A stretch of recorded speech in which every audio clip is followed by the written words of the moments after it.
Assalamu alaikum. Hello, everyone. I'm Yazan Almasry, and this is my second PAL lecture. So I hope my first one was actually helpful. If not, I hope to improve this one and make it helpful. Anyways, so this lecture is going to be about alternative pathways of carbohydrate metabolism. Just before I start, if you have any questions at any point, if you want to stop me, if there is any concept that you didn't get, anything that's even if you don't get the concept fully, you can stop me and ask me. It's fine. I have all day to repeat for you. So just let me know if there's something that you didn't get. Okay. So 1 second. Okay. So the first concept is, why do we need alternative pathways in the beginning? And why are we even bothering with all of this? Okay. The reason being is that we have multiple forms of sugar. So we could have, instead of glucose, we can have something called galactose, or we can have fructose, or we can have sucrose, or mannose, and so on. You get the point. However, we only have one pathway for metabolism of sugar, which is glycolysis. And from now, I'm telling you, my spelling will be so off, and my pronunciation, everything will be incorrect. Just, you get the point. So our main aim is to go from galactose into glycolysis, or from fructose into glycolysis, or sucrose into glycolysis, or mannose into glycolysis. So our main aim in all of this metabolism of carbohydrate is to get somehow into glycolysis. Why do we need to get into glycolysis? To produce energy. And we don't want to just consume food and not get anything out of it. So our main aim is to get energy out of these carbohydrates. And how do we get it? Is through glycolysis. Sense? I guess it does. Okay. And wait, it says your internet is unstable. Am I lagging to you guys, or is it fine? You lagged for a second. You're back now. Okay, but did you get the concept before, or should I repeat it? Yes. Okay. Okay. Perfect. Now, okay, so let's get back into this. Okay, so I'm going to be reading the slides with you just to make sure you guys understand every sentence. You don't need to know every sentence. I'm just, for the sake of completeness, I'm going to help you. Okay, so glucose, it says here, glucose is a monosaccharide. Monosaccharide essentially just says mono, which is one, and saccharide, which is sugar or carbohydrate. So it's made of one sugar, which is the glucose, okay? And it's the most important monosaccharide, okay? We know this already, and we know that it goes into glycolysis, Krebs cycle, and electron transport chain, and this is, I assume you guys already studied this, or not. If not studied, at least, you'll go through it, inshallah. Okay. And then you have two other important monosaccharides, which is fructose and galactose. Okay. And again, just to remind you, our main goal is to go from fructose into glycolysis and from galactose to glycolysis. And then we have this table below. Okay, so it will tell you, for example, lactose disaccharide of glucose. It's a bit overwhelming sometimes, but if you understand it, that's great. Okay, so what we need to know from here is that, first of all, we have a sugar that's called lactose. Okay, lactose is made from two things. It's made from glucose and galactose. Okay, same with sucrose. It's made from glucose and fructose. Okay, why is it important to know this? Okay, let me go here. It's important to know this because I guess you're taking GIT too, so you would know this. So in the GI, what's going to happen? Sucrose is going to go into the intestine and is going to be cleaved off. Okay, and then we're going to have one molecule of fructose and one molecule of glucose. So why do we need to know, for example, sucrose is made of fructose and glucose? Because in case, for example, someone eats sucrose, they will end up having fructose. Okay, so just so you know that. Okay, or if someone eats lactose, they're going to end up having galactose and glucose as well, but you get the point. Okay, so let's get back here. Okay, lactose is made of glucose and galactose. Sucrose is made of glucose and fructose, and sorbitol is the alcohol sugar. You don't need to know anything more than that, honestly. Now, for the source, is it important to know the source of the sugar? For example, that lactose comes from milk or it doesn't come from milk? Yes, it is very important. And the reason being is that do you guys know what's lactose intolerant? Does anyone know? Yes. So what is lactose intolerant? Can someone tell me? It's when you don't have the enzyme for the sugar. So like you get sensitive when you eat it. All right. You're completely right. Okay, so why is this important to know, Yani? For example, if someone has lactose intolerance, okay, as a clinician, you will try to make them avoid lactose, because if they eat lactose, what's going to happen is that they're going to have diarrhea, for example. Okay, so if we are a clinician, for example, and someone is lactose intolerant, and we don't know, for example, lactose come from milk, you will not be able to help that patient. Okay, so this is why it's important to know the source. So, for example, for fructose, if you cannot digest fructose, you need to know that you cannot eat fruits, for example. Or if you cannot digest sucrose, you need to know that you cannot have sugar cane, for example. Okay, or if you cannot digest lactose, you cannot have milk. So do you guys get the point? This is why it's important to know the source of the sugars. Okay, perfect. Does anyone not get any of the previous concept discussed, or should I move on?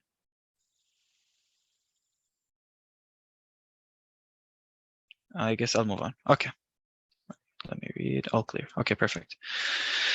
All right. So, so this is essentially what Dr. Al-Jada called it a summary. It's nothing but overwhelming. I get that. It's every single thing, every pathway put in one picture, so just skip it. Anyways, so we're gonna start by talking about, okay, Dr. Adon, okay, you're third year, so you should be understanding this by now. Anyways, so fructose metabolism. So we're going to start by talking about the first sugar. Okay, so remember the main goal is to go from fructose into glycolysis. Okay, why do we need that? To produce energy. Okay, so for fructose metabolism, okay, 10% of calories, this is not important, just forget about it. Okay, the major source of fructose is, where is it? Sorry, major source of fructose is sucrose. Okay, why is this important? Because they might trick you. They might tell you, someone who cannot tolerate fructose, is it fine for him to eat sucrose? No, it's not, because sucrose will be cleaved into fructose and glucose. Okay. So we will get fructose first from sucrose. We will get it normally from fruits. We'll get it also from honey, and lastly from juices. Okay, so these are the 4 sources of fructose. Okay, they probably won't ask you about this, but just in case, if there's a case where someone cannot metabolize fructose, he or she should avoid these sources of fructose. Okay. Now, this bullet point, which is fructose does not promote insulin secretion, I'm going to get to later, so just forget about it for now. Okay. So how do we metabolize fructose? Okay. So just before I move on, I hope everyone is clear on everything. Okay. So first of all, we're going to consume fructose, whether it comes from sucrose and then it's cleaved in the intestine into fructose, or just we normally get fructose. Okay. So our starting point is here. Okay. Fructose. Okay. So what are we going to do with this fructose? Okay. We're going to try to get it into glycolysis. So our end goal here should be glycolysis. Okay. So the first step, okay, is to convert fructose into fructose 1-phosphate. Okay, and this is done by fructokinase. Now, whenever ever in biochemistry or in MOL you see kinase, it means adding a phosphate group. Okay, and how do we add phosphate group? Does anyone know this? What's the source of phosphate group usually in kinases? ATP. Okay, ATP. Perfect. Perfect. Yes, yes, exactly. Okay, so we use ATP, and we convert it here. We convert it to ADP because we take one phosphate from it, so it goes from triphosphate into diphosphate. Okay, so this is the first step. Okay, so we use fructokinase, okay, to add phosphate at position number 1. So we're going to have fructose 1-phosphate. Okay. Now the second step, okay, is aldolase B. The enzyme is aldolase B, and what is it going to do? It's going to cleave this fructose 1-phosphate into 2 things: glyceraldehyde and DHAP. Okay. Now, there's 2 important things that I need you guys to get from this, okay? First of all, aldolase B, I don't know if you've seen it in glycolysis. Is it an important enzyme? Can you tell me in the chat? Is it an important enzyme in glycolysis? Or is it just not mentioned, Yani? Not mentioned. Okay, it's not an important. Okay, fine, it's not important. But I just want you to remember that it's part of glycolysis. Okay, why is that important? Okay, because aldolase B. Okay, let's say here is glycolysis. Aldolase B. AB is aldolase B. Just bear with me. Okay, it's gonna work both in glycolysis and in fructose metabolism. But yani, there's only a certain amount of aldolase B, so it will prefer to go here to work in glycolysis, and it has lower affinity to work here. Okay, so since it's yani, working more here, it's gonna slow this process down. Okay, so since it's slowing this process down, it's gonna be the rate limiting step. Okay, so if you're asked in fructose metabolism, what is the rate limiting step? It's aldolase B. Okay. So again, we start with fructose. With fructokinase, we convert it to fructose 1-phosphate. Then we cleave fructose 1-phosphate into glyceraldehyde and DHAP by aldolase B, which is the rate limiting step. Okay. So again, what's the rate limiting step? Aldolase B. Remember this. Okay. Okay. It works more in glycolysis, question mark. It doesn't work more. I said it works more in glycolysis just to make it simple, but it has higher affinity in glycolysis more than in what's it called? Fructose metabolism. It's mentioned later. I can show you now. Here. Okay. So look, it says fructose 1-phosphate, much poorer. It has much poorer affinity to this than fructose 1-bisphosphate, which is in the glycolysis. Okay, so you need to know this sentence. Okay, you don't need to understand this. I'm just saying it for the sake of completeness. Just remember that aldolase B is the rate limiting step. Okay, for fructose metabolism. Okay, let's go back. Okay, now we're still not in what's it called? We're still not in the process where we reach glycolysis. Okay, and we still didn't reach glycolysis. There's one more step. Okay. Both, one second, okay. Both glyceraldehyde and DHAP will be converted into this, glyceraldehyde 3-phosphate. Okay. Do you need to know the enzyme catalyzing this? No. You just need to know that glyceraldehyde and DHAP will be converted to glyceraldehyde 3-phosphate, which is part of glycolysis. So once we reach this step, خلاص, we already are in glycolysis and we're able to produce ATP, or go through the glycolysis process. Okay, so we go first from fructose into fructose 1-phosphate. Fructose 1-phosphate is cleaved into glyceraldehyde and DHAP, and glyceraldehyde and DHAP are converted into glyceraldehyde 3-phosphate, which is part of glycolysis. Okay, does that make sense? Yes. Okay, does it not make sense for anyone? I can repeat, it's fine. I'm going to repeat it anyways, but I'm saying if it doesn't make sense, this concept, I'll repeat this concept specifically.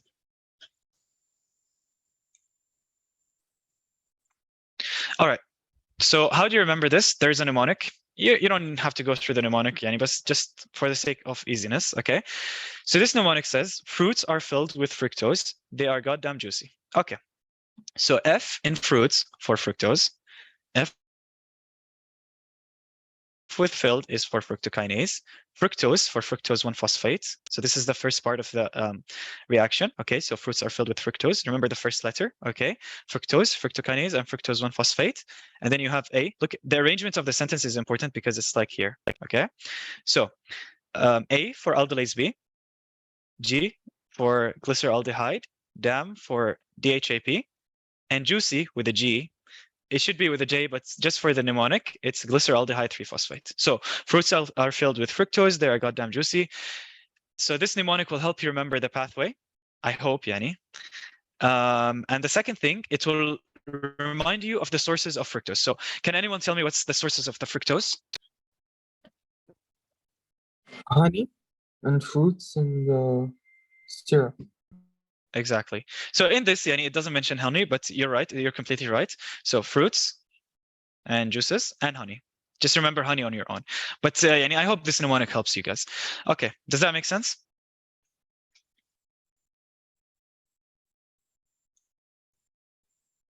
Yes. Perfect. Okay. Wait. Okay. So this is the same thing in I don't know if it's complicated or easier for you guys, but for me, it's more complicated, but it's literally the same thing. This whole thing that we were talking about here is called the major pathway. Why is it called major pathway? Simply because it happens more often than not, Okay, it's the major pathway where fructose is converted into glycolysis. That's why it's called the major pathway. Okay, so major pathway is done by fructokinase. The first step of the major pathway is by fructokinase. Okay, just remember that. What's the rate limiting? Okay, I'll quiz you now. What's the rate limiting step of fructose metabolism? Aldolase B. Aldose B. Aldolase, perfect. Okay, type. And then we have something that's called a minor pathway. Minor pathway is very minor. It's going to happen only like 10% of the time. It's not important. Okay, it's important as a question. It might come as a question, but it happens. When we have fructose getting into our body, 10% of it will be going through the minor pathway. 90% will go through the major pathway. Okay, so what's the minor pathway? It's very simple. Here we have fructose, right? Through hexokinase, it will be converted into fructose 6-phosphate, which is already, wait 1 second, I messed up. Okay, which is already part of glycolysis. This is glycolysis. So literally, it's just one step that's catalyzed by hexokinase. Okay. However, hexokinase, it prefers to act on glucose than fructose, so it's a minor pathway. That's why. So there's two pathways in which fructose enters into glycolysis. The first one is by fructokinase and going through aldolase B, getting cleaved, and then converted into glyceraldehyde 3-phosphate. This is the major pathway. The minor pathway, it's one step. Hexokinase phosphorylating fructose at position number 6. Okay, so I just need to clarify this. Okay, now we have fructose. These two are fructose. These two molecules, this one and this one. Excuse me. Okay, fructokinase, what will it do? It has much higher affinity for fructose when compared to hexokinase, lower affinity. That's why this is minor pathway and this is major pathway. Now, fructokinase, another difference is that fructokinase will go to position number 1 and add a phosphate. That's why it will be called fructose 1-phosphate. Hexokinase will go to 1, 2, 3, 4, 5, 6. It will go to position number 6. Here's 6, sorry. And we'll add a phosphate. So it will be fructose 6-phosphate. So these are the differences. Okay. So if you're asked which one has higher affinity for fructose metabolism, is it? Can you remind me what does affinity? Affinity means how much does it act on it? Okay, so how much does it like it? In other words, in English language. So affinity means this enzyme loves fructose more than this enzyme. This enzyme hates fructose, so it's not going to act on it. And this is simply put. Do you get it?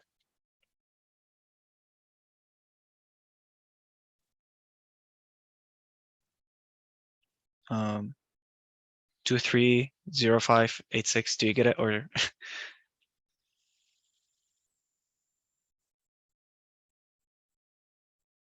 I hope you do.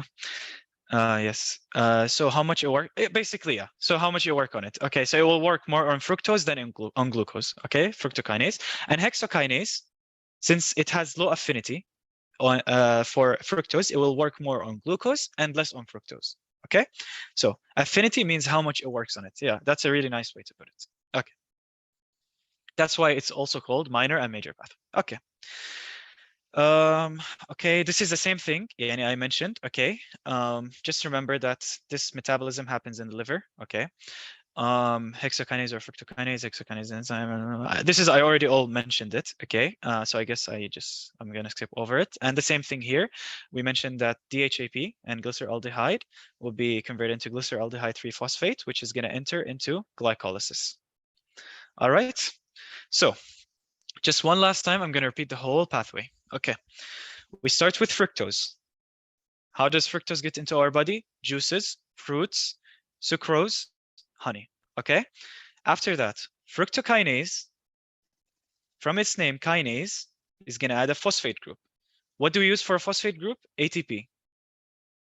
Now, then we're going to have fructose 1-phosphate because it adds it to position number 1. Now, fructose 1-phosphate will be cleaved by aldolase B. Again, what is aldolase B? Rate limiting enzyme. Rate limiting enzyme, exactly. So we're going to get two products from it, glyceraldehyde and DHAP. These two products will be converted to glyceraldehyde 3-phosphate. You don't need to know the enzyme converting it. You just need to know that it will be converted to glyceraldehyde 3-phosphate, which is part of glycolysis. Okay, so this is, in the nutshell, the major pathway. The minor pathway, one step. Hexokinase adds phosphate to position number 6, you get fructose 6-phosphate. That's it. Does that make sense? Can we move on? Yes. Perfect. Okay. So this slide is important. Okay. Now, in glucose, insulin is stimulated whenever we have high level of glucose. Do you guys know this already, or should I explain it?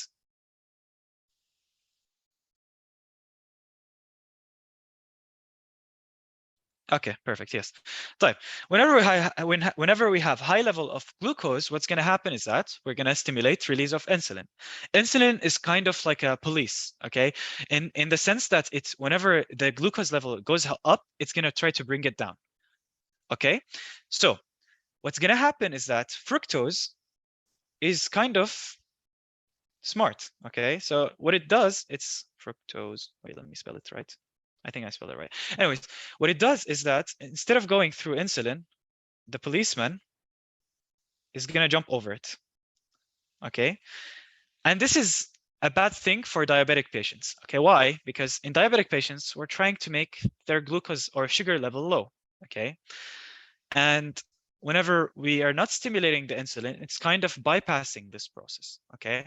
So fructose, or like juices, are not very good in patients who are diabetic. That's what the slide is trying to say. Okay. It's trying to avoid it. It's trying to avoid insulin. Okay, so it bypasses insulin. Fructose bypasses insulin since it does not have this step. Okay, and in glycolysis, I assume you guys took the glucokinase and PFK1, which are responsible as a insulin sensor, basically. Okay. So it skips the reaction that stimulates. Yes, exactly. It skips PFK1 and glucokinase. Don't get into the details of this. Just understand that it does not stimulate insulin. Okay. Does that make sense?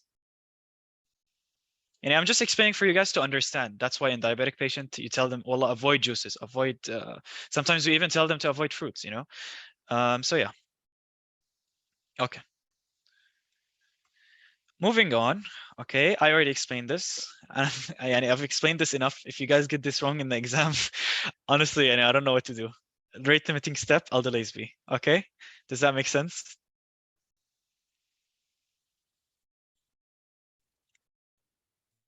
Perfect. Okay. Then we have this slide. Honestly, I don't know. I don't know how this ever is going to help you, but Sani, you have to know this. Okay. So fructose 6-phosphate can be converted into glucosamine 6-phosphate. Okay. And this is catalyzed by the enzyme amylotransferase. Okay. So what I need you to know from this slide is that fructose 6-phosphate, first of all, is not from the fructose metabolism, except if it goes through the minor pathway. Okay. Through the minor pathway, we're going to get fructose 6-phosphate. This fructose 6-phosphate can be converted to glucosamine 6-phosphate. Now, why is glucosamine 6-phosphate important? Because it's important to produce proteoglycans, glycolipids, and glycoproteins. All of this are part of the extracellular matrix. Remember, you always guys talk about it in your blocks. I assume you always mention in histology, for example, extracellular matrix, collagen, and all of that. What holds it together is the proteoglycans, the glycolipids, the glycoprotein. These are all important, okay? So these are all produced through glucosamine, it's called glucosamine 6-phosphate, okay? Which is coming from fructose 6-phosphate. Is there any way to make it nice? Honestly, no, it's just you have to know it, okay? It's not that important of a fact, but you never know what the doctor asked, so just know it in case, okay? All right. Does that make sense?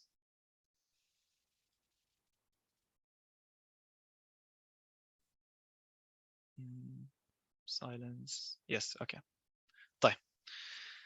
The next thing we need to discuss, catalyzed by amylotransfer. Exactly, that's the enzyme. Okay, so catalyzed means the enzyme, you know what catalyzed mean, right? Okay, it's just mean that it's converting it. Okay. Can you explain how it converts it? It's not important at all. I don't even know. I could try, but it's not important at all. You don't need to know that. All right, moving on. So what's this slide trying to explain is that, so aldolase B reaction slows. Okay, so this is rate limiting step. Okay, I've said this enough. Okay, so what's this slide trying to explain is that fructose, when we use fructokinase, we use ATP, right? Now you might think to yourself, طيب, يعني the whole aim of this is to produce ATP, right? In the beginning, what's going to happen is that when we consume fructose, okay, and we convert it to fructose 1-phosphate, we're going to have decreased ATP because we keep phosphorylating and use ATP. So we're going to have decreased ATP. Eventually, when we get into the glycolysis, we're going to start making profits. So we're going to have increase in ATP. Okay, I just want you to keep this in mind because sometimes when we use ATP, but we have a deficiency of other enzyme, we're not going to be able to make profit. Hence, we're going to have decreased overall ATP. Okay, I'm going to explain this better in the upcoming slide, I promise. Just keep in mind that whenever we go from fructose to fructose 1-phosphate, we're using ATP. Okay, does that make sense? Yes, it does. Yes. Okay. Yes. Okay, perfect. طيب. Now we're going to talk about the disorders of fructose metabolism. Okay? Excuse me. Now, disorders of fructose metabolism, okay? The first one is when we have fructokinase deficiency. Okay, so it's very simple. Whenever you want to try to understand a deficiency of an enzyme, you think about what's behind it. Okay, so fructokinase will be converted to fructose 1-phosphate by this enzyme. So if we can't convert it to this, what's going to happen is that fructose is going to be increased. Okay, so since we have an increase in fructose, what's going to happen is that we're going to have increased fructose in two places, in the urine and in the blood. So why do we have increased fructose? Because this enzyme is not working. So we cannot go through this process. So what happens is that we're going to have increased fructose. It's going to keep accumulating and accumulating and accumulating until it becomes high in the blood and in the urine. What's the minor pathway? Okay, I'll go back. The minor pathway is this, okay? There's two ways fructose can enter into glycolysis. The major pathway, which is the big one that we discussed here, okay? And the minor one, which is one step, okay? This is the minor pathway. Literally one step. From fructose into fructose 6-phosphate. Which enzyme does it? Hexokinase. Okay, so that's literally all you need to know about the minor pathway. It's done by hexokinase. It's minor because hexokinase has low affinity for fructose, or it works less with fructose, more with glucose, and it converts fructose to fructose 6-phosphate. That's all you need to know. Could it still work? Fructokinase, no, I mean, fructose doesn't work. Why can't it? It can go through the minor pathway, but again, it's a minor pathway, meaning that only 10%, for example, will be converted into glucose, okay? But at the same time, you have 90% left. This is the 90% that will accumulate. Very smart thinking. MashaAllah, yani. But keep in mind, خلاص, forget about the minor pathway, just focus on one pathway at a time. Okay, whenever you have deficiency, okay, so again, we're gonna have increased urine and fructose in the urine and in the blood, okay? So here we can summarize it, okay? So fructokinase deficiency, it's a benign disorder. You know what the word benign means? It means it's not that significant clinically, and the patient is not gonna have a lot of symptoms. He's gonna be fine. He's gonna be all right, okay? He's gonna be autosomal recessive. Okay, it's going to be benign, and the thing that we're going to see is fructose in the blood and in urine. Okay, so these are the symptoms that we're going to see, or actually it's not symptoms, it's just we're going to see fructose in the blood and in urine. Okay, so if you're asked in fructokinase deficiency, sorry, in fructokinase deficiency, what's going to happen is that we're going to have fructose in the blood and in the urine. Okay, how do you remember this? There's a mnemonic, okay, which is basically telling you that this disease is really not that severe. Okay, it's just increased fructose in the blood and the urine. The way you remember it, it's called fructokinase deficiency. So try to remember it this way: fructokinase deficiency, because it's kind of a disorder. You just have increased fructose and in the blood and urine. You don't have any other symptoms, and it's benign. Okay, it's not that severe. Okay, so this is how you try to remember it. Does that make sense? Yes. Perfect. Okay. So this is saying the same thing. You're gonna have. Okay, wait. Let me Okay, it's a benign condition, meaning it's not that severe. It's because of lack of fructokinase enzyme. What's going to happen is that we're going to have accumulation of fructose in the urine and in the blood.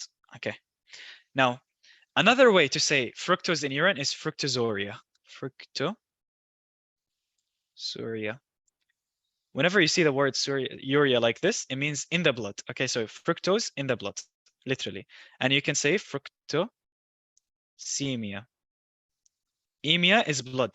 Okay, so fructosemia. So fructosuria, increased fructose in the urine, and fructosemia, increased fructose in the blood.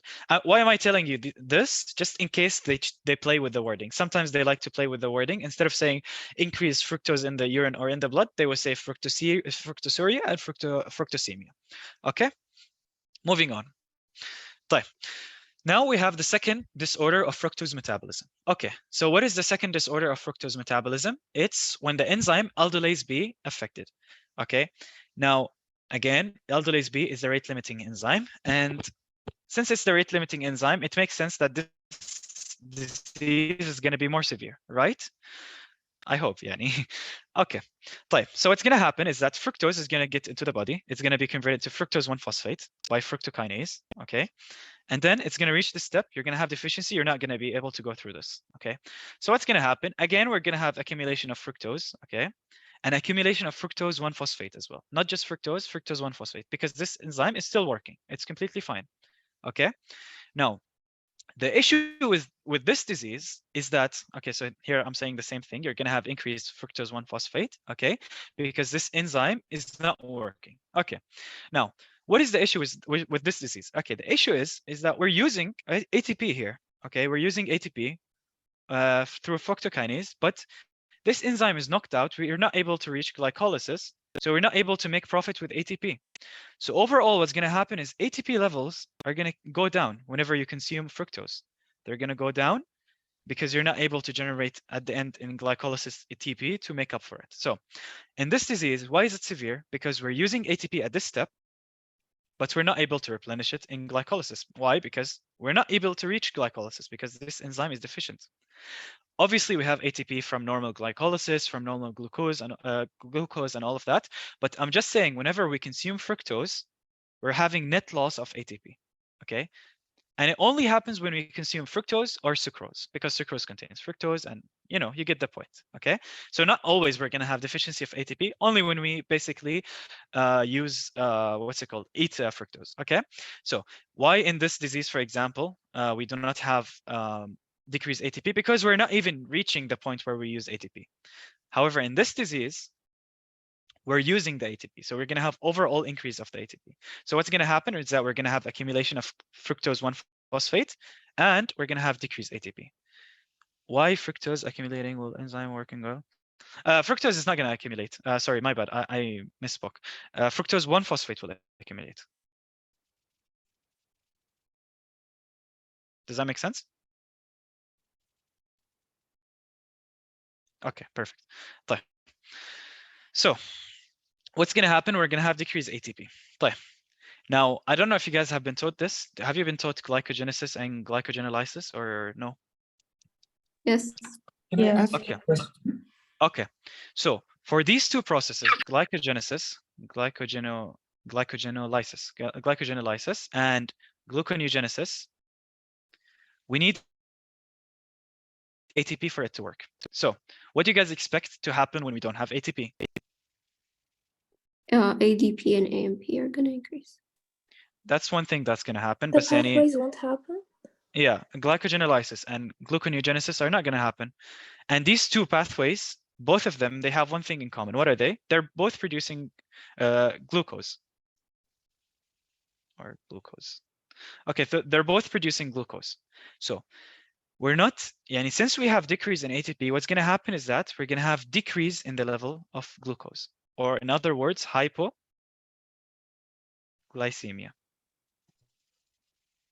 Okay, so just to revise with you guys, okay, the enzyme deficient in this is aldolase B, okay? We're using ATP, but we're not getting anything out of glycolysis, so we're having net loss of ATP. Here's the net loss, net loss of ATP, Okay, net loss of ATP is going to lead to the glycogenolysis and gluconeogenesis not working. It's going to lead to decreasing glucose, and this is going to lead to hypoglycemia. So if asked on the exam, if we have aldolase, why can't we go back to fructose and get, we can't go back to fructose and get, yeah, you can't. The only way you can get ATP out of fructose is through getting it to the glycolysis. And since the enzyme is deficient, you're blocking the process at this stage. You're not able to reach here, the glycolysis. Does that make sense? Yeah, okay, perfect. Fine. So if you're asked, for example, aldolase deficiency, what is it going to do? It could decrease ATP. When you consume fructose, what's going to happen is that it could decrease ATP. It will block glycogenolysis and gluconeogenesis. And it will cause hypoglycemia because these two processes are blocked. Okay, so just to remember, okay, wait, I have a slide for it. Okay, here you can see you're going to have decreased aldolase B or deficiency. Fructose 1-phosphate is going to be increased. ATP is going to be decreased because we're using the ATP and we're not replenishing it. Gluconeogenesis is not working. Glycogenolysis are not working because of decreased ATP. And this is going to lead us to have hypoglycemia. Does that make sense? Yes. Okay. Now, one way you could name this disease is aldolase B deficiency. Another way you can name it is hereditary fructose intolerance. Okay. Now, how do you remember that this disease, while aldolase deficiency is more severe than fructokinase deficiency? I have a mnemonic. It's a bit inappropriate. I'm sorry, and I apologize in advance. But yani, this is a very known mnemonic. It's used in the STEP USMLE book.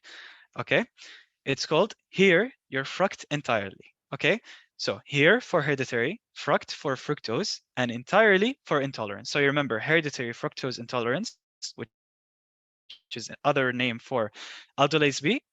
It's a serious disease because here you're fruct entirely. Okay, I apologize for the bad language. It's not, I'm not using bad language, but you get the point. Okay, this is the mnemonic to remember that hereditary fructose intolerance. Wait, let me write this. Equals aldolase B, which is aldolase B deficiency. Okay, it's gonna lead you to have what? It's gonna have a severe disease. Okay, severe. Does that make sense? I apologize for the bad language. Okay. Yeah, just use the mnemonic to remember. Okay. How do we treat hereditary fructose intolerance? Is not eating fructose. It's literally that simple. Okay. Now, we're not going to eat fructose. We're not going to eat sucrose. Why do we not eat glucose? Because there is another process I'm going to discuss later that could convert glucose to fructose. Just remember, yani, you don't need to know treatment. I'm just telling you for part of interesting, yani, to make it interesting. Okay. Just avoid sugars in general and you're going to be good and the patient's not going to have anything. Okay. So do they eat any sugars? No, they could eat lactose, which is fine, but not normally, no. They avoid it. So just milk, basically, yeah. So over this again, okay? We have types of deficiencies, okay? Pathway, I'll repeat the pathway one more time, just for you guys. Okay, we start with fructose. Fructose is going to be converted into by fructokinase using ATP, okay, to add a phosphate to fructose 1-phosphate. From there, we use aldolase B to cleave fructose 1-phosphate into glyceraldehyde and DHAP, both of which will be converted into glyceraldehyde 3-phosphate, which is part of glycolysis. Okay, so this is the pathway. What happens if we block fructokinase? Can anyone tell me what are the things that we're going to see? We're going to have the essential fructosuria. Sorry? We're going to have the essential fructosuria. Fructosuria and fructosemia. You're right. Increased fructose in the blood and in the urine. Perfect. What happens if we block aldolase B?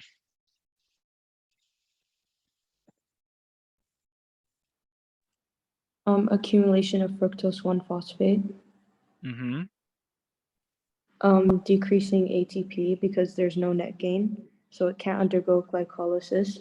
So no glycolysis and gluconeogenesis, which causes hypoglycemia. Okay. You said everything correct, but you said instead of glycolysis, it should be glycogenolysis. Oh, okay, sorry. No, that's fine. It's fine. Just to make you sure. Look, it's glycogenolysis and gluconeogenesis. All right. But you're right. We're not reaching from fructose. We're not reaching into glycolysis because it's blocked here at this stage. Okay. And here, this is what the doctor says, and he's trying to explain the same thing. And he literally, I'm not going to go through it, and it's the same thing. At the end, it says hypoglycemia, and I guess now you understand why the hypoglycemia happens. I hope. Do you all understand why the hypoglycemia happened, or? Okay, makes sense. Alhamdulillah. If there is one person that doesn't understand, it's fine. I'll explain again.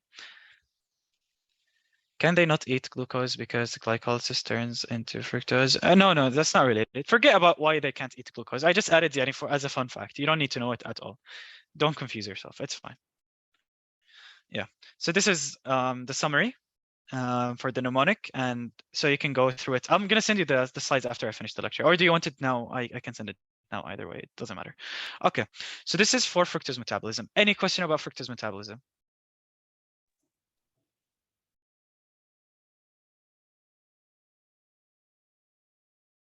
All good, all clear, all clear. Are you guys sure? If I give you a question, will you answer? Yes, okay, let's see. So we're done with the first lecture, right? Or this is like. It's just one lecture, but we're done with the fructose metabolism. Oh, okay. So we're not done. We're not doing 2 lectures today, right? No, it's just one lecture. Okay. What's the answer for this question? B, liver.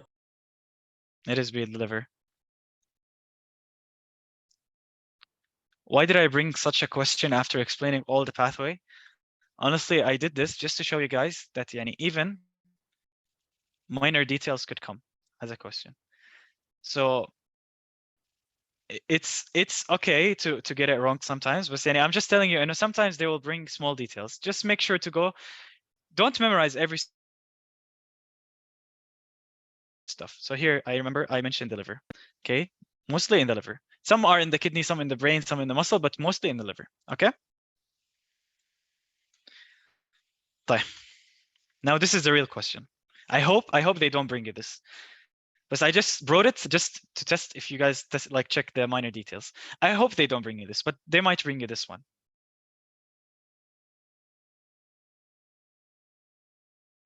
So what's the answer for this one? B. Perfect. D. Perfect. Okay. Khalas, I guess, and you guys all get the fructose metabolism, right?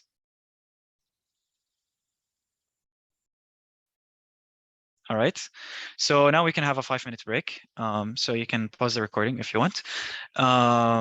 Meanwhile, I'll be here to answer any questions for any people who didn't get anything, or there's a concept that you didn't get. I'll repeat it. But for now, you guys can have 5 minutes break, or actually, you could come back at 3:55. All right.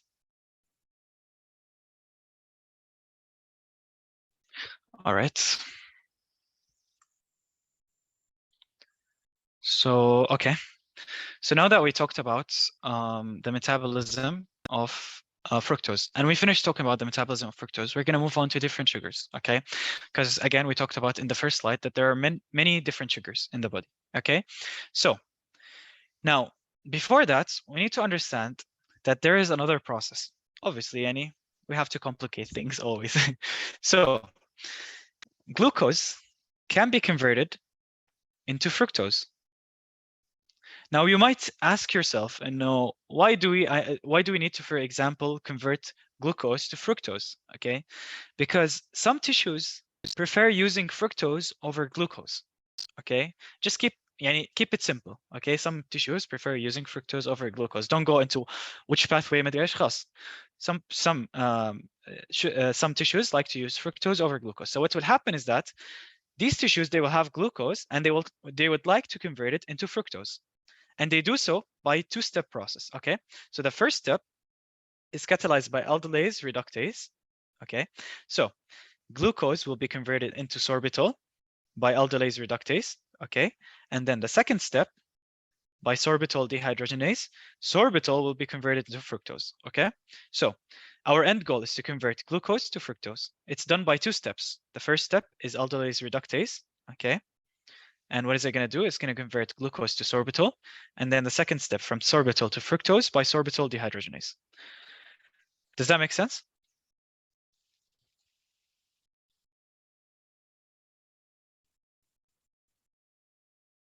Could you repeat? Okay, fine. So let's repeat from the beginning. Okay, we talked about the metabolism of fructose. Okay, and we finished that. Forget about it. Now, some tissues, they like to use fructose over glucose as the source of energy. Why is that? Don't get into details. Just know that. Okay. So what this tissue does, they would convert glucose into fructose. We talked about how we converted fructose into glycolysis, which is something completely different. Forget about it. Now we're talking about how to convert glucose into fructose. So how do we do that? We do that through 2 steps. The first step is by aldolase reductase, okay, which is going to convert glucose into sorbitol. And then the second step, which is converting sorbitol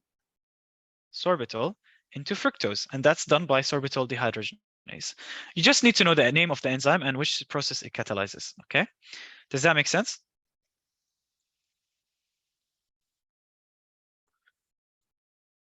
Yes, okay.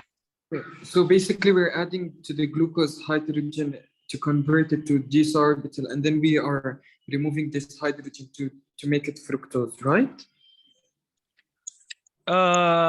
Don't think of it hydrogen, and just try to remember that it's being converted. It's hydroxyl group as well, so you complicate it on yourself when you do that. So just think of the enzyme and what is it doing. Okay. All right. So again, aldolase reductase is going to convert or reduces glucose into sorbitol. And aldolase reductase, it says in this sentence, aldolase reductase is going to be found in the retina, in the lens, peripheral nerves, in the liver, in the kidney, in the red blood cells, in the seminal vesicles. Okay, and this is, you don't have to remember which tissue is in. It's just for the sake of understanding. I'm going to tell you why, okay? And then you're going to have also sorbitol dehydrogenase, same thing, okay? So this is the two reaction pathway. Why is it important? Okay, for example, in the sperm, the way you utilize energy is by using fructose instead of glucose. So the sperm needs to be able to convert glucose into fructose. How does it do that? It does that through this. From glucose into sorbitol to fructose. So this is why it's important, okay? In people who will have deficiency in either aldolase reductase, the sperm is not able to use fructose, so it's not going to be motile. Oh wait, it says your internet connection is stable. Did I lag in the last bit? Should I repeat it? Yeah. Yes, we're But it's lagging. fine. Got it. Okay, After okay. said that people have deficiency in aldose reductase, they off. Okay, fine. So in people who have deficiency in either aldolase reductase or sorbitol dehydrogenase, either of them, it doesn't have to be one of them, what's going to happen is that glucose cannot be converted into fructose. And since it cannot be converted into fructose, what's going to happen is that the sperm is not going to be able to utilize it, and we're going to have infertility. Okay. Does that make sense, or should I repeat again?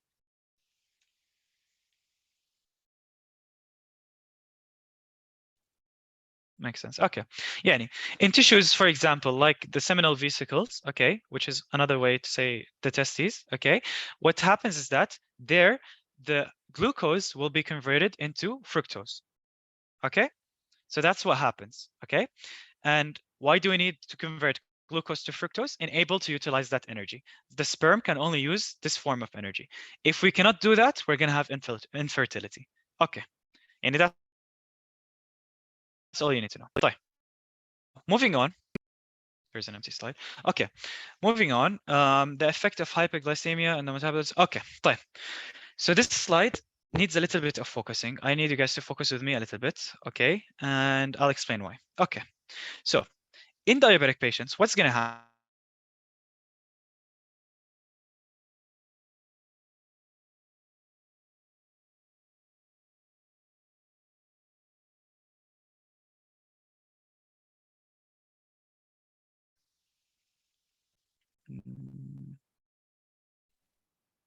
I think your Wi-Fi stopped working and we can't see the right slide, I don't think. Okay. 1 second. Is it back on now? Yeah, it's on. Can The you see the screen. slide? It's empty slide. It's fine. Oh, it's still on conversion of glucose to fructose via sorbitol. Oh no. Okay. Can you see change? And you're lagging now. Okay. Wait. I'll close the camera. Just maybe it will help with the lag. Okay, yeah, now it works. Okay. Now it's working, right? Yeah. Okay, perfect. So I was saying is that in diabetic patients, we have increase in glucose, right? You guys know this, right? Yes. Yes. Okay. Now, why is it important to know this? Okay, because glucose, okay, is regulated by insulin. Okay, now what happens is when glucose increases, it's going to go into different tissues. So it's going to go into this tissue, into this tissue, into this tissue, and so on and so forth. Okay, so for example, it's going to go to retina, it's going to go to nerves, and it's going to go to kidney. Okay, so once it goes into these tissues, okay, what's going to happen is that glucose is going to keep accumulating. It's going to get to a level that's too high that we don't need glycolysis anymore. We don't want to produce energy. Khalas, we already have enough energy. So remember this pathway. Can you see my screen? Is it changing or? Yeah, we can see it. Yeah. Okay. What's going to happen is that to sorbitol, okay, because we have really high level of glucose. So what's going to happen is that in this tissue, sorbitol is going to be increased. Sorbitol is going to be increased here, and sorbitol is going to be increased here. So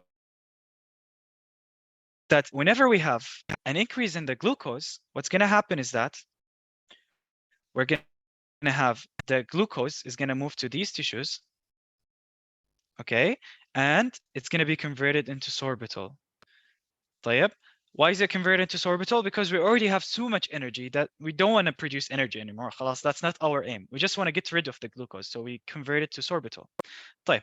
You might ask me, طيب, Yazan, okay, we reached sorbitol, why can't we convert it to fructose? Okay, because usually sorbitol dehydrogenase, which converts sorbitol to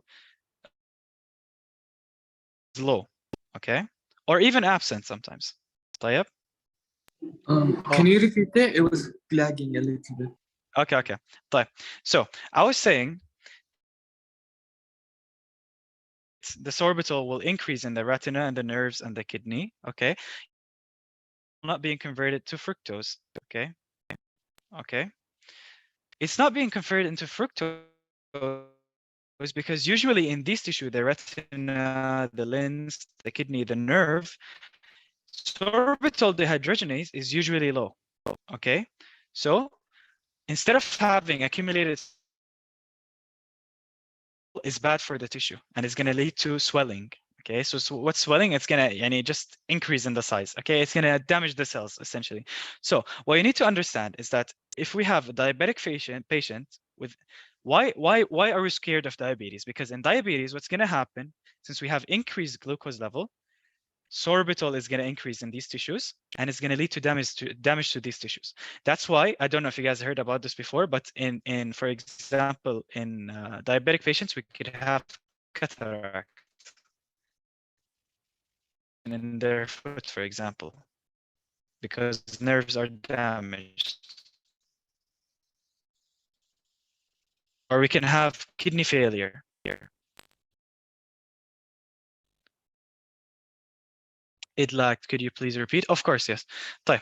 So let's take it from the beginning. Okay, in diabetic patients, what's going to happen is that we're going to have increased glucose. Sorry, we're going to have increased glucose. Okay, glucose will go into different tissues, some including the retina, the nerves, the kidneys. Okay, and what's going to happen is that since we already have too much glucose and we already have a lot of glycolysis. Am I lagging now again, or? I'm so sorry. Sorry.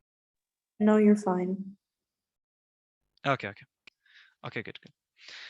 طيب. And since we have a lot of glucose, okay, and we already have enough energy, خلاص, we don't want to go through glycolysis anymore, so we're going to convert it to sorbitol through aldolase reductase, okay? And usually in the retina, the nerves, and the kidney, the amount of sorbitol dehydrogenase is low. Why is that? We don't know. It's just how it is, okay?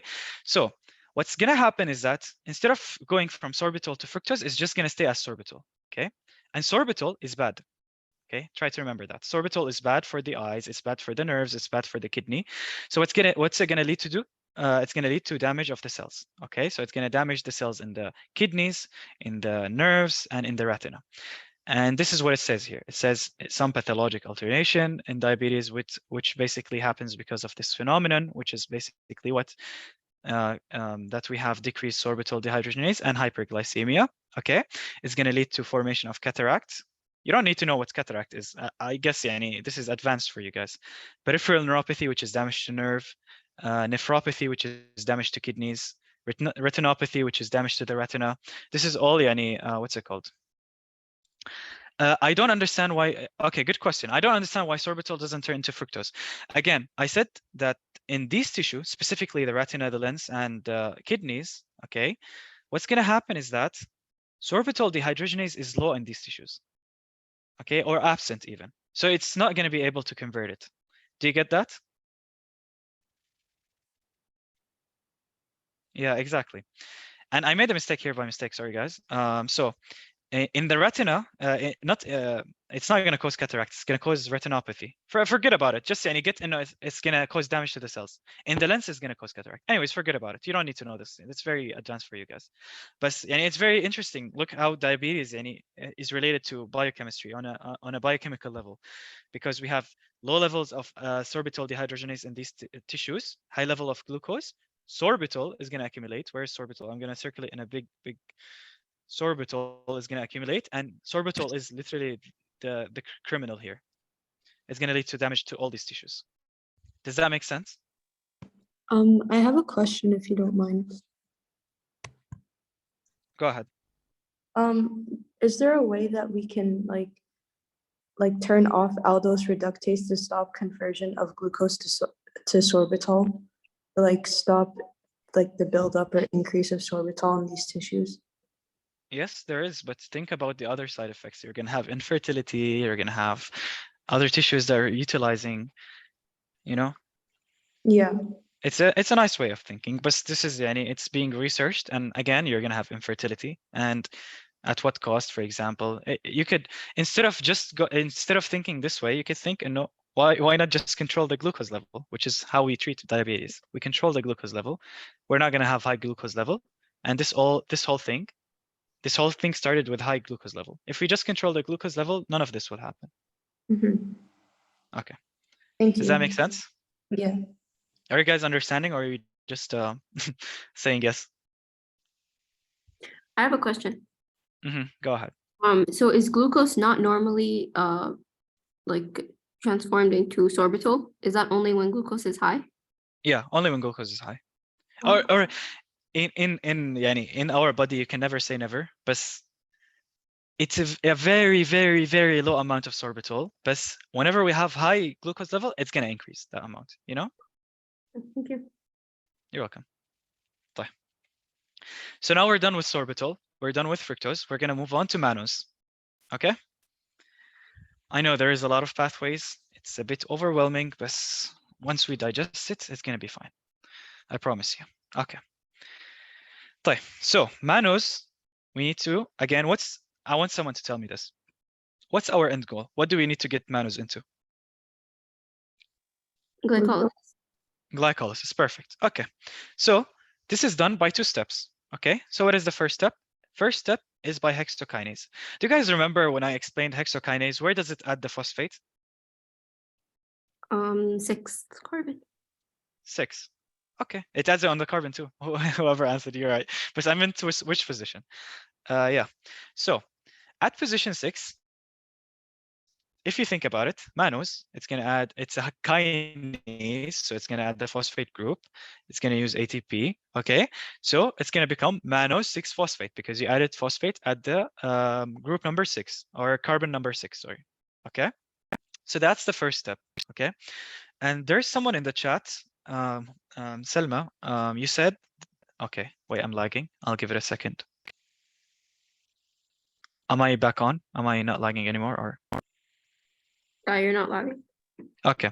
Selma said, what's the end goal of glucose? Selma, the end goal is not glucose, it's glycolysis. Yani, not always we end up with glucose. So for example, I'm going all the way back. Here, we ended up in glycolysis, but we didn't have any glucose in the pathway. Can you see any glucose? No, we ended up in glycolysis. Just to make sure, and you get the concept clear. So our end goal to make it exactly, and this whole thing, this whole fructose metabolism, everything is just to make ATP. And why do we need to get to glycolysis? So we can use ATP and to make ATP. Okay, it's not glucose. No, it's fine. And we can sometimes convert it to glucose through this pathway, but forget about it. No, we're making it into glycolysis, not glucose. Oh, okay. So the first step, converting mannose to mannose 6-phosphate through hexokinase. Okay, there is not much I need to explain here. A kinase is going to add a phosphate, and hexokinase usually adds it at group number 6. This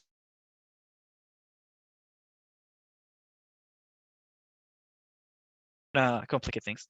Okay, now the second step is done by phosphomannose isomerase. Can you repeat? Okay.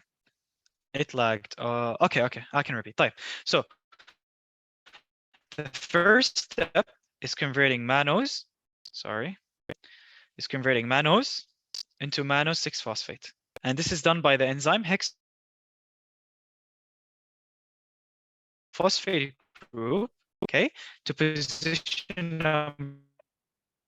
You're lagging again. Oh no. Okay. I'll just wait 1 second, and because I switched network, I can't do anything else, honestly. Anyways, is it back normal now? Yeah. It's once you start explaining the flags. Okay, perfect. It's the excitement, I guess.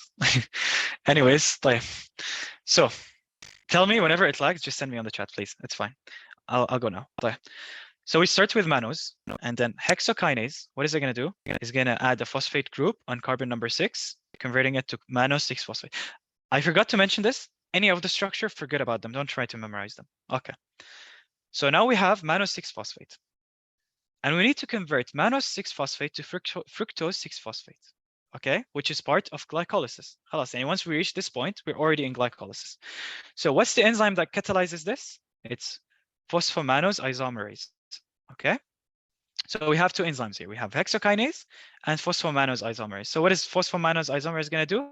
It's going to change isomerase. Whenever you have the word isomerase, it means it's changing the conformation. Okay, so it's going to change the conformation from mannose into fructose. Okay, you don't need to understand if it changes conformation or not. I'm just explaining for you guys to understand. Okay, so 2 steps: mannose to mannose 6-phosphate by hexokinase, and mannose 6-phosphate to fructose 6-phosphate by phosphomannose isomerase. Does that make sense? Yes, so we changed the whole structure of the mannose 6-phosphate into fructose 6-phosphate by the isomer, right? Yeah, isomerase. Now, at this step, we already are in glycolysis. Khalas. We're done. So this is the whole pathway. Okay. Moving on. Now we're gonna go into lactose. This was the last slide for you guys, so I fixed it because it's the صراحة the way the slides are put are not in order, so I had to rearrange it. Okay, so Lactose synthesis. Now, all of what we've been talking about, metabolism. This time we're going to talk about synthesis. Can anyone tell me, let's see who's like the smartest students here. Can anyone tell me why would you need lactose synthesis? Why would you need to synthesize lactose? It's written, بس يعني close your eyes.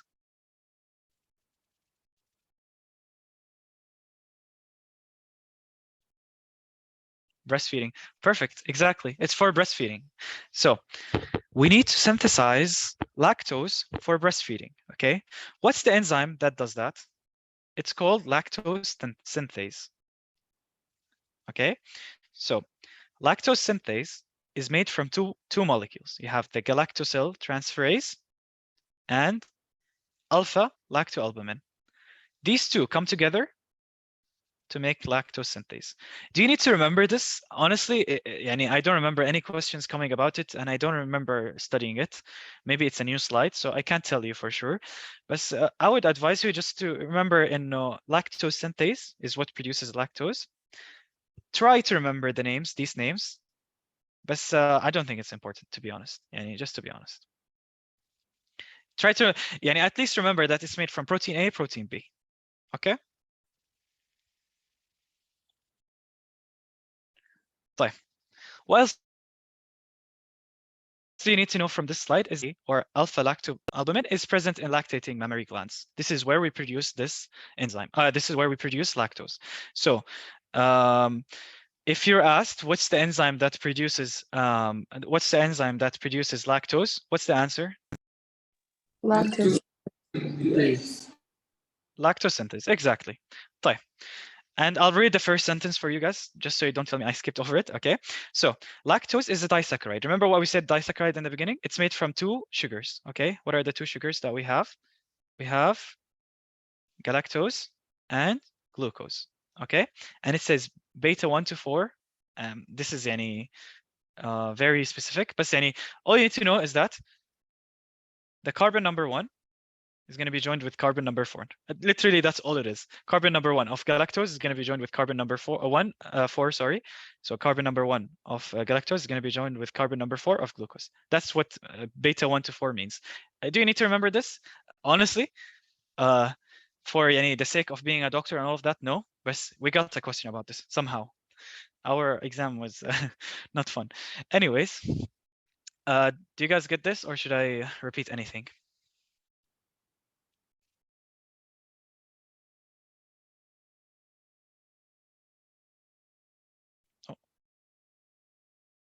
It's clear, okay. طيب. Now for lactose intolerance. Okay, so what is lactose intolerance? Okay, you guys are taking GIT right now. I assume you might have studied this. I'm not sure if you did or not. Okay, so from the name lactose intolerance, you're unable to intolerate lactose. So in other words, you cannot metabolize lactose. There's only one enzyme in the whole pathway of lactose metabolism. Okay, it's lactase. Okay, so if you have deficient lactase or absent lactase, you cannot tolerate lactose. So literally, lactose intolerance, all you need to know is that it's caused by lactase deficiency. Now, all these symptoms, abdominal bloating, floatings, diarrhea, nausea, I don't even know what this word means. Anyways, vomiting, all you need to know, the question will tell you, for example, someone who ate, who was breastfed, okay, or not breastfed, someone who ate, for example, drank milk, had diarrhea, for example, okay? Because usually it happens in elder patients. So someone who had, so for example, someone who had milk had diarrhea. Okay, so that's how the case would be. What's the enzyme that's deficient? Lactase. Lactase. Perfect. Is there anything difficult about this? Should I repeat anything? No. Okay. Lactase is the one that breaks the lactose into glucose and galactose. Yes. So the enzyme doesn't work. So we're gonna accumulate lactose a lot, right? Yes, and you cannot digest lactose, so it's going to lead to the symptoms. Okay, thank you. You're welcome. Are you guys tired? I feel like you guys are tired. It's been like 1 hour, 20 minutes. I'm really sorry. I'm going to try to make it as fast as possible. But the whole aim of this is for you guys to understand, so bear with me. Okay. Now we have galactose metabolism. Galactose is the last molecule we're going to talk about today. So yay, no more molecules, no more carbohydrates, no more pathways, just this one, I promise you, and then we're done. Okay, طيب. So galactose is made, again, it's coming from lactose usually, or it could come from milk products or milk, okay? And it enters into glycolysis. We're going to talk about how, okay? And it's, where is it metabolized? In liver, okay? Try to remember, like in the liver, most of them are metabolized in the liver, just in case someone asks you, okay? Probably they won't ask you, but inshallah, and if they do, you know the answer, liver. Okay. طيب. It is synthesized in lactating mammary glands. We know this why, okay, because we need it for the baby, okay. طيب. Now, what is the metabolism pathway? Okay, so we talked about how lactose is going to be broken down into galactose by lactase, okay? Now, we start either by galactose directly, galactose directly, or we start from lactose and we go down to galactose. You get that? Okay, that makes sense, Yani. There's nothing difficult about it. So, whenever we have galactose, what's going to happen? We're going to have galactokinase. And just remember how in fructokinase, galactokinase is going to add phosphate at position number 1. So we're going to have galactose 1-phosphate, okay? So that's the first step, okay. طيب. The second step is we convert galactose 1-phosphate, okay, into glucose 1-phosphate, okay? Notice it's glucose, from galactose to glucose. And the enzyme that's catalyzing this is a bit long name, but it's called galactokinase 1-phosphate, which is this uridyl transferase, okay? So just this plus uridyl transferase, okay? So galactose is going to be converted into galactose 1-phosphate by galactokinase, and then from galactose 1-phosphate into glucose 1-phosphate by galactokinase 1-phosphate uridyl transferase. Why is it called uridyl transferase? Because we're transferring, this is UDP, which is uridyl diphosphate, in other words, okay? We're transferring the glucose from here into here. And then we're taking away the galactose. It's kind of like swapping it, okay? You don't need to know what's happening. Just know that we're converting galactose 1-phosphate to glucose 1-phosphate, and we're using UDP glucose, which is converted into UDP galactose. Okay, it's like a crossover. Can you guys see it? Do you understand it?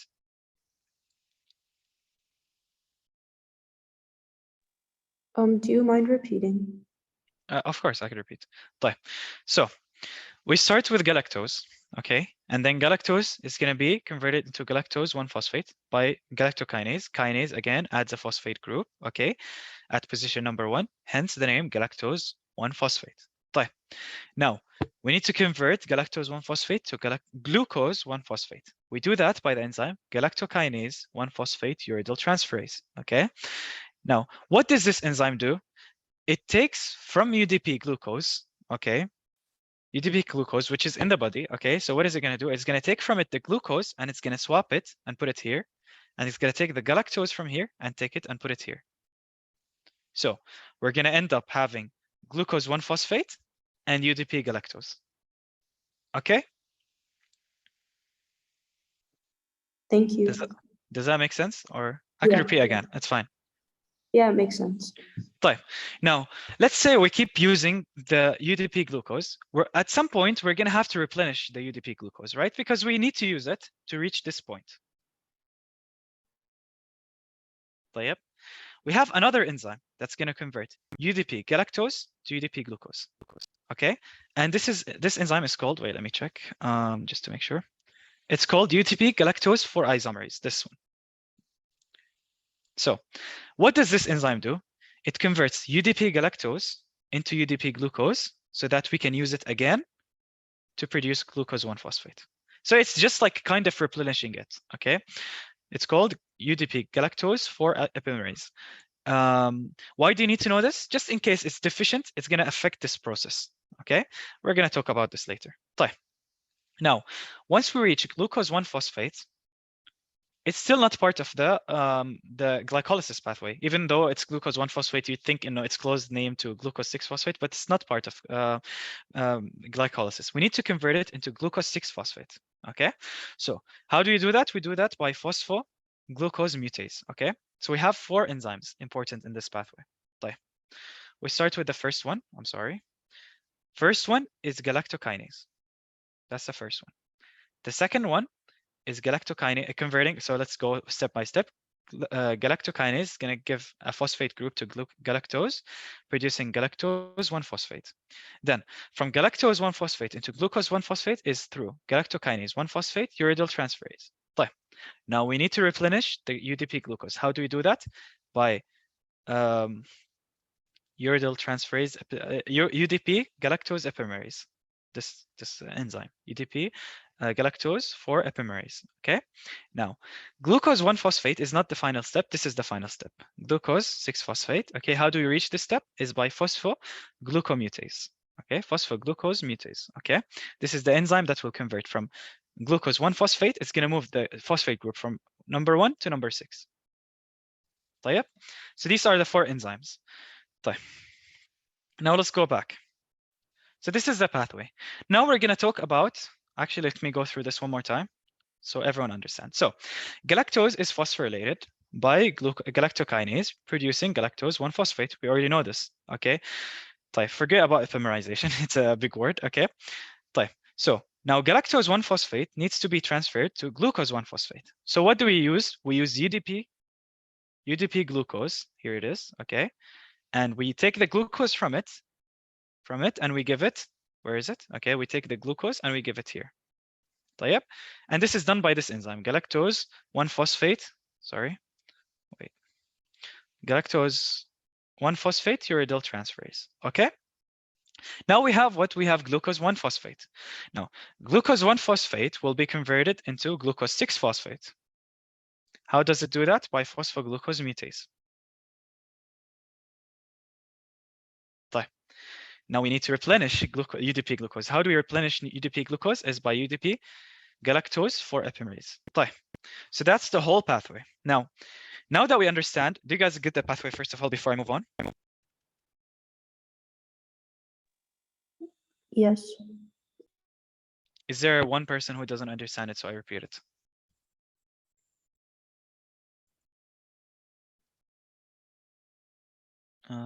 No one saying anything. Okay. Now that we understand the normal pathway, we need to move on to disorders. Okay. Galactose metabolism disorder. Okay, so what happens is that the first one is going to have galactokinase deficiency. So what happens if we have galactokinase deficiency? Can someone tell me? It's just like fructokinase deficiency. We're gonna accumulate galactose. Okay, so you're right. We're going to accumulate the galactose. Okay. And if you guys notice, I didn't talk about this pathway. Okay. So this pathway is a very minor pathway. Okay, but why is it important? Because normally galactose is going to go through this pathway. Galactose is going to go through this pathway and it's going to go to glycolysis, and that's the end of the story. However, if we have deficiency of this enzyme, what's going to happen is that galactose is going to go through this pathway, through aldolase reductase, which is going to convert it to galactitol. So galactitol, just like sorbitol, is dangerous. Okay, so what's going to happen is that first of all, we're going to have accumulation of galactose. Second of all, we're going to have accumulation of galactitol. Does that make sense?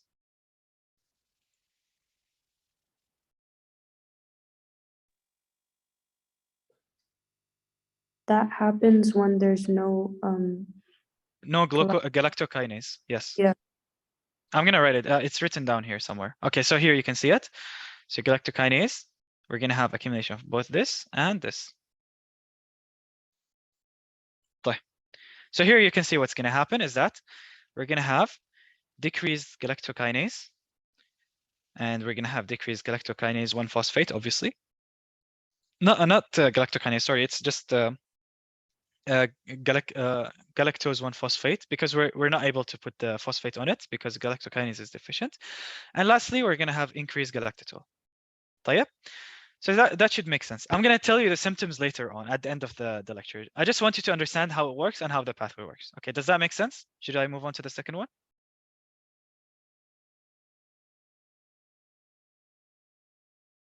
Yes. Okay. Okay. Now we have the second enzyme that could be deficient, which is the galactokinase 1-phosphate uridyl transferase. Now, if this enzyme is deficient, what's going to happen is that we're going to have the same thing that's going to happen, is that we're going to go through back and reach galactitol. Okay? Now, this enzyme, just like in the fructose metabolism, okay, forget about the ATP part, but just remember that this one is going to be more severe. That's one thing I want you to remember. So the first thing, okay, no, actually, this is the second thing. The first thing is that we're going to have this enzyme deficient, okay? Second thing, we need to remember that it's more severe than if it's this enzyme deficient, okay? The third thing is that we're going to have accumulation of galactitol. I'm going to write 3 here, okay? The fourth thing is that it has a second name to it, which is called classic galactosuria. Okay. طيب. Just in case, they might ask you about different names, okay? طيب.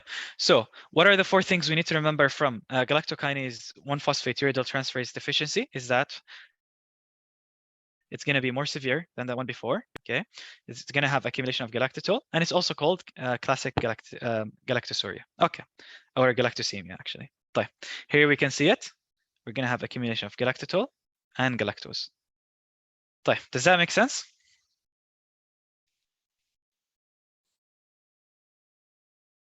Yes. طيب. Okay, we already talked about this. Let's revise it together because I want you guys to leave this lecture understanding every single thing. Okay. طيب. Galactose, phosphorylated by galactokinase, producing galactose 1-phosphate. طيب. And then it's going to be converted into galactose, from galactose 1-phosphate into glucose 1-phosphate. Since we give the glucose here, UDP from UDP glucose, okay, through the enzyme, UDP galactose uridyl transferase, okay. Now from glucose 1-phosphate into glucose 6-phosphate, we use phosphoglucose mutase, okay. And then glucose 6-phosphate is part of glycolysis, and then we're going to produce energy. Okay. Now, I mentioned 2 deficiencies of the enzyme, and these are the 2 most important ones, okay? And the doctor also mentioned the UDP for epimerase. I didn't see it anywhere, to be honest, other than this lecture. So just remember, this enzyme, if it's deficient, which makes sense, if this enzyme is deficient, you're not going to be able to go through this process, okay? So it's also going to affect the pathway. Okay, so what are the symptoms that are going to happen? We're going to have cataracts. Why are we going to have cataracts? Because we're going to reach galactitol. Okay, remember how galactitol is going to accumulate, okay? It's going to accumulate because we're going back into here since the enzyme is deficient, okay? That's the first thing, okay? We're going to have liver failure, mental retardation, and glucosuria. Forget about the liver failure and mental retardation, don't forget about them, just memorize them. There's no way to remember it, honestly. It's just one of the symptoms that you're going to see. Okay. Galactosuria, why does it happen? I want one of you guys to tell me, why does galactosuria happen? Because we cannot return the UDP galactose into UDP glucose. We cannot reuse the galactose or glucose UDP. So that we need to convert them. We have an enzyme, UDP, I think galactose, it becomes UDP glucose, or it's the other way around, I'm not quite sure. And we recycle them so that we can transform the galactose 1-phosphate into galactose into glucose 1-phosphate. We cannot convert this without UDP galactose. And if the epimerase is not working, we cannot recycle them. Okay, so now we're talking about if the epimerase is not working, صح? طيب, what if we have glucokinase deficiency? Why would we have glucosuria? Because the galactose it's accumulating. So I guess literally, that's it. Yeah, you're right. طيب, someone is saying in the chat, galactose accumulates in the kidneys. No, I don't think so. Maybe it does, but I don't think so. No, that was sorbitol.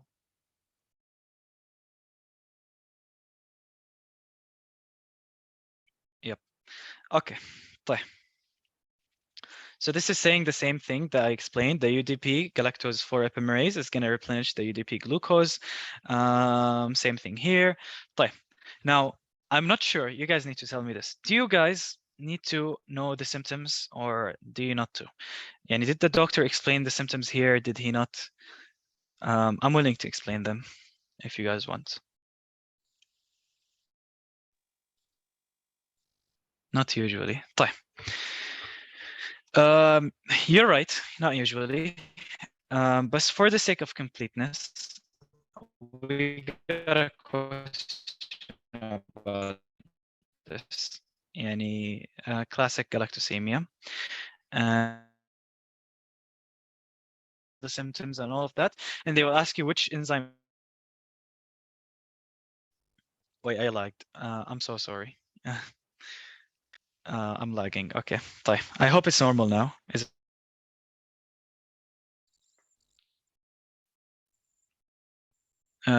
it back? Yeah, it's fine. But your screen is black now. Okay, 1 second. طيب, is it back? Yeah. Okay, طيب. طيب, so we're gonna discuss both the which enzyme is deficient in classic galactosemia. Actually, wait, let me hide this.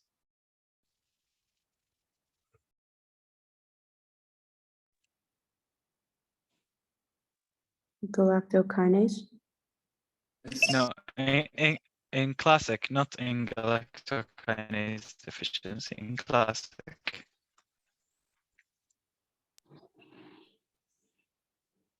So remember here I mentioned that when we have the galactokinase 1-phosphate uridyl transferase deficiency, it's also known as classic galactosemia.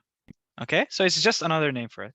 Okay, because they might bring this in the MCQ, so just familiarize yourself with it. Okay, it's also written here, just so you know. Classic galactosemia, it's this enzyme deficient, galactose 1-phosphate uridyl. And actually, this is the most common deficiency in galactose disorders or galactose metabolism disorder. طيب, does that make sense, or should I repeat? Can you repeat? Of course. طيب. So we talked about two main deficiencies: galactokinase deficiency and galactose 1-phosphate uridyl transferase deficiency. طيب. Galactokinase deficiency is just called galactokinase deficiency.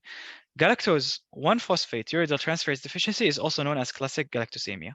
Why do you need to know this? Because in the MCQ they might write classic galactosemia and you're going to be like, which enzyme deficiency is that? And you're not going to be able to answer. So just know that galactose 1-phosphate uridyl transferase deficiency is also known as classic galactosemia.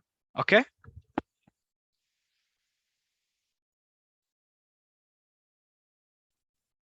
Okay. So first of all, we're going to talk about galactokinase deficiency.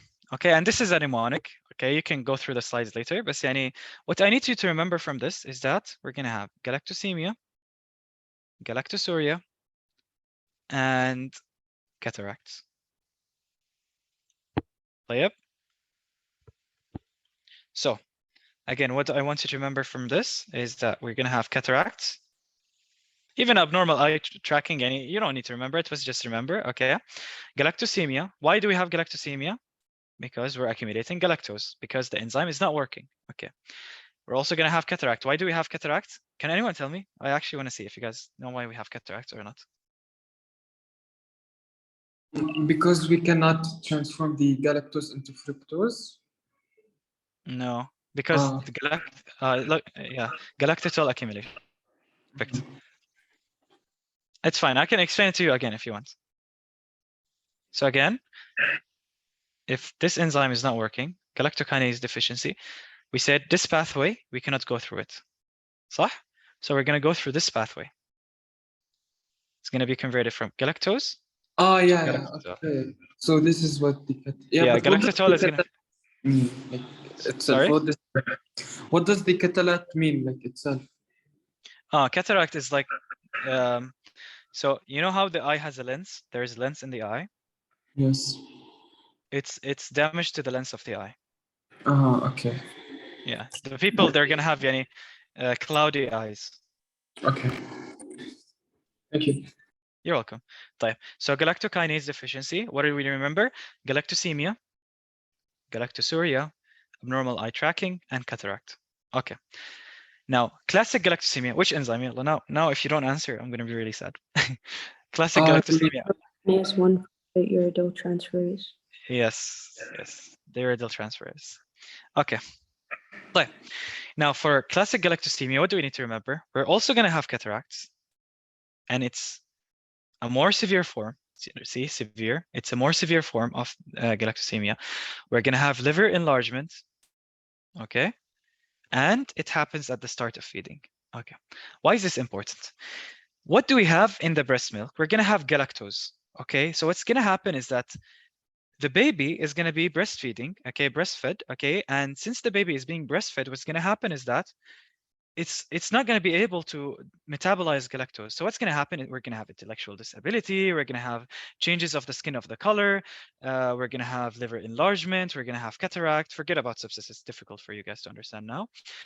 So that's what's going to happen, okay? So how are they going to tell you the case? They will tell you, for example, there is a child, okay, he's 7 months old, for example, or 8 months old, or he's just a newborn, okay?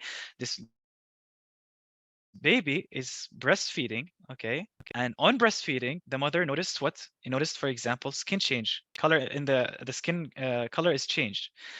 She noticed also that his liver is enlarged. She doesn't notice that, but you get the point. And he has intellectual disability, and he has cataract, and he has galactosemia and galactosuria, okay? So in the question, they might bring you this case, and they will actually sometimes they will give you both. They will give you both enzymes, okay?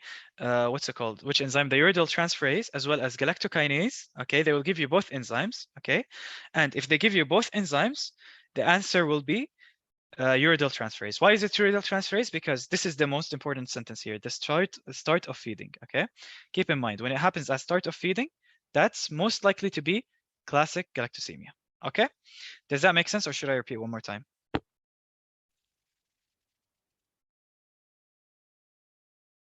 Makes sense. So when would it be the case that it would be galactose kinase? Galactokinase would be someone who's older, okay, and they'll tell you he has abnormal eye. They're gonna tell you he has high level of glucose, galactose, and it's not that severe, okay? And you're gonna feel like it's a milder version, okay?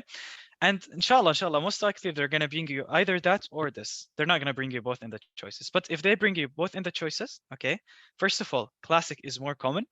Just keep that in mind. And second of all, if it's a baby, it's more likely to be classic. Okay? And we cannot, basically in here, we cannot transfer the galactose into glucose 6-phosphate in Yes. the classic galactosemia. And Yes. the galactokinase, we cannot add phosphate group. Yeah, both of them we cannot transfer to glucose 6-phosphate. Yeah. But one, we cannot add a phosphate group. The another one, we cannot transform the galactose into glucose. Yes. طيب, any questions? Are we done? Just one more slide. All right. No, it's all clear. So this slide is intuitive, yani. It's just saying whenever we have an enzyme deficiency, what's going to accumulate. So whenever we have this enzyme deficiency, what would you do? You go back to the pathway. Okay. So here's the pathway. Okay. So everything, this is the enzyme. Okay. It catalyzes this step. صح? Everything behind this step is going to increase. So this is going to be increased. This is going to be increased, and this is going to be increased. So let's check. Okay, so we're going to have galactose increase. Galactose 1-phosphate is going to be increased, and galactitol. As I said, I don't know what's galactonate. I don't think you need to know it. The same thing here. Galactokinase, you're going to have galactose increase, and galactitol is going to be increased. طيب, you don't need to memorize this. You need to understand it. خلاص? Do you guys get it? Yes. Any questions? Because I have a question.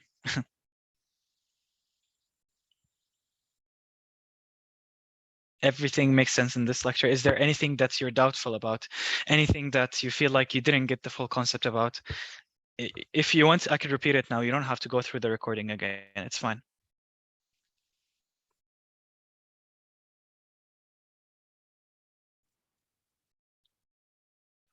All clear. All clear.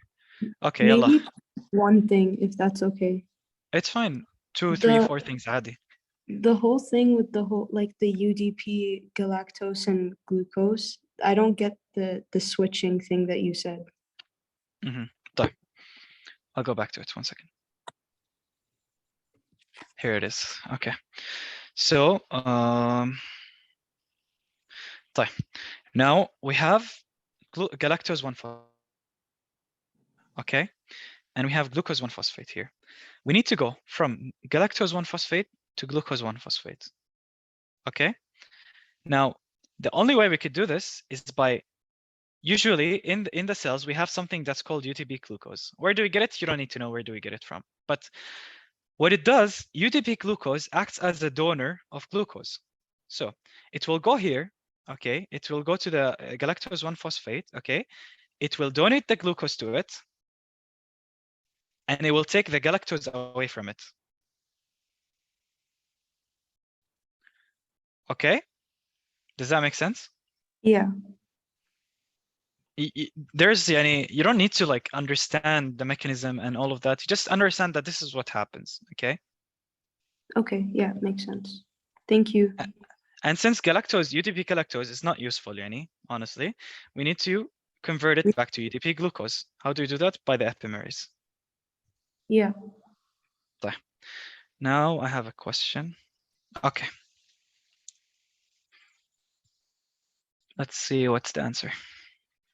Send it to me in private so you give the people a chance, please.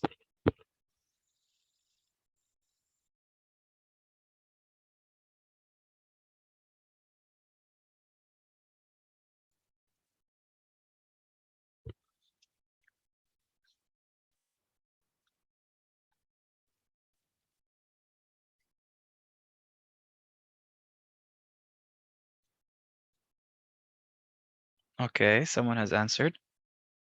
Someone else answered. MashaAllah, you guys are all getting it right. Okay. So far, everyone answered correctly. Okay, everyone answered correctly, mashallah.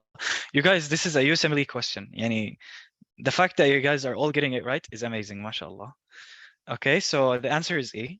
Okay, for those who couldn't answer, it's completely fine. It's a bit difficult.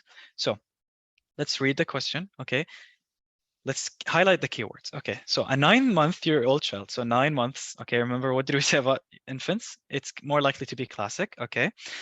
Presented to the emergency to his parent, reports been vomiting, okay, severe diarrhea, okay? So whenever we have intolerance to carbohydrates, usually they're gonna have vomiting and diarrhea, okay. And this began when the mother started breastfeeding them, or when she started feeding them cow milk, sorry, okay. طيب. The infant exhibits sign of failure to thrive, okay? In other words, retardation, okay? As well as hepatomegaly. Hepatomegaly is increased size of the liver, okay? And jaundice. Jaundice is basically discoloration of the skin, all of which are symptoms of what? Classic galactosemia. That's why you don't have to memorize the symptoms, but you see how it would be so much easier if you guys just know the symptoms, because all of these are keywords that would tell you which enzyme is deficient. Okay. You're also going to see increase in the blood level of galactose, sorry, hypergalactosuria, and forget about metabolic acidosis and coagulation deficiency. طيب, which enzyme is deficient? It's going to be this enzyme. طيب, someone might ask me, why is it not aldolase B? Because first of all, what does aldolase fructose have to do anything here? They didn't mention honey. They didn't mention fruits. They didn't mention juices, so it doesn't have to do with it. Fructokinase, same thing. Fructose 1,6-bisphosphatase, it doesn't present this way, and it's in glycolysis, so I'm not going to talk about it. But do you guys get how you answer it or no? Yes. Yes. It doesn't matter if it's cow's milk or breast. Yeah, it doesn't matter. One last question. What was the aldolase B like, used to do? I forgot. Aldolase B is the rate limiting step. Oh, actually, I want one of you guys to answer. I know it's a rate limiting step. Okay, but like we transform the fructose into glucose, or like we No, break it down. Fructose We one break phos- it down into DAB and GAP, right? Yeah, glyceraldehyde and DHAP. Yeah, this is what the algorithm. You answered yourself, Phil. Yeah. So any questions? Is there a difference between the galactokinase 1 phosphate uridyl transferase and UDP uridyl transferase? Sorry, can you repeat it? Is because you know how you said that for the question, the USMLE one, Mm-hmm. the answer was UDP galactose uridyl transferase, but is there a difference between that and galactokinase 1 phosphate uridyl transferase? It's the same one. It's the It's the- same one. Oh, okay. Yeah. Thank you. You're able to answer regardless, mashallah. So